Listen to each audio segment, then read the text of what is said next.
ভোর ৫:৪৫। ঢাকার আকাশে জমেছে ঘন মেঘ। নীরব আকাশ যেন আজ অপেক্ষা করছে এক অনুচ্চারিত কান্নার, একটি অসমাপ্ত কথার। এই গল্প একজন সন্তানের, একজন মায়ের, আর একটি শেষ ফোন কলের, যেটা হয়তো ছিল ভাগ্য লিখে দেওয়ার আগে শেষ সুযোগ। মেহরাব ২৮ বছর বয়সী এক যুবক। ৩ বছর আগে দেশ ছেড়েছিলেন স্বপ্ন নিয়ে, অহংকার নিয়ে। সিঙ্গাপুরের ব্যস্ত জীবন, চাকরির প্রেসার, নতুন বন্ধু, নতুন জগৎ। তাতে কোথাও জায়গা হয়নি তার বৃদ্ধ মায়ের জন্য। ৩ বছর, একটাও ফোন নয়, আম্মু কেমন আছো বলা হয়নি। আর সেই মা প্রতিদিন জানালার ধারে বসে থাকতেন, মুঠোফোনের দিকে তাকিয়ে একটি কলের অপেক্ষায়।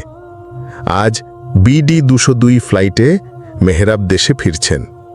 তবে মা জানেন না, সে ভেবেছিল চমকে দেবে, কিন্তু ভাগ্য যেন তাকে চমক দিতেই অপেক্ষায় ছিল। বিমান আকাশে উঠতেই প্রবল ঝড় শুরু হয়। হঠাৎ ঘোষণা শোনা যায়, আমরা একটি ভয়াবহ ঝড়ে প্রবেশ করেছি, সবাই অনুগ্রহ করে সিটবেল্ট বেঁধে নিন। যাত্রীরা চমকে ওঠে, শিশুরা কাঁদে, আর মেহরাব একবার তাকায় জানালায়। তারপর ধীরে ধীরে ফোনটা হাতে নেয়। মেহরাবের বুক কাঁপছে। ৩ বছর যে নম্বরটিকে অবহেলা করেছে, আজ সেই নম্বরে কল দিতে হাত কাঁপে তার।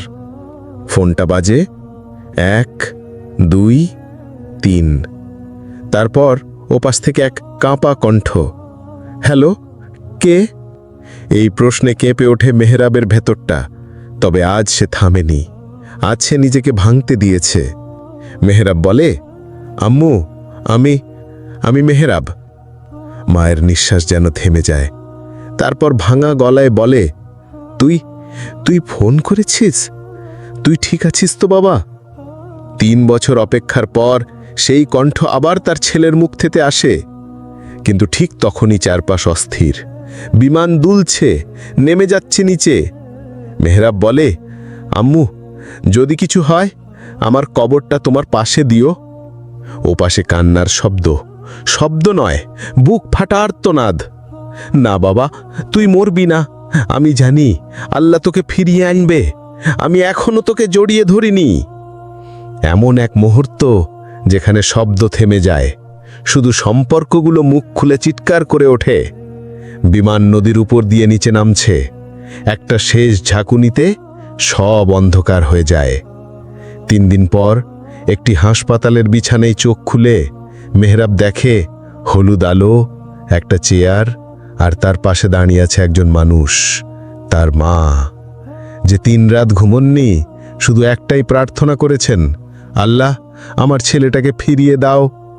মা মুচকি হেসে বলে, তুই তো বলেছিলি তোর কবরটা আমার পাশে দিও, কিন্তু দেখ, আমি তোকে আবার ফিরে পেয়েছি।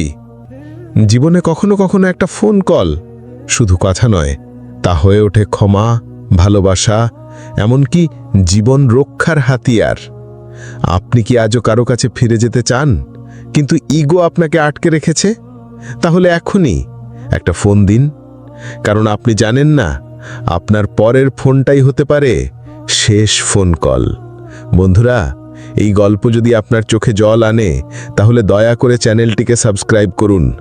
কমেন্টে শুধু লিখুন, আম্মু, আমি তোকে ভালোবাসি। আপনার শেয়ার করা একটা ভিডিও আরেকটি সন্তানকে ফিরিয়ে দিতে পারে তার মায়ের কাছে। এই তো জীবনের আসল গল্প, ভালোবাসা এবং একটা মাত্র শেষ ফোন কল।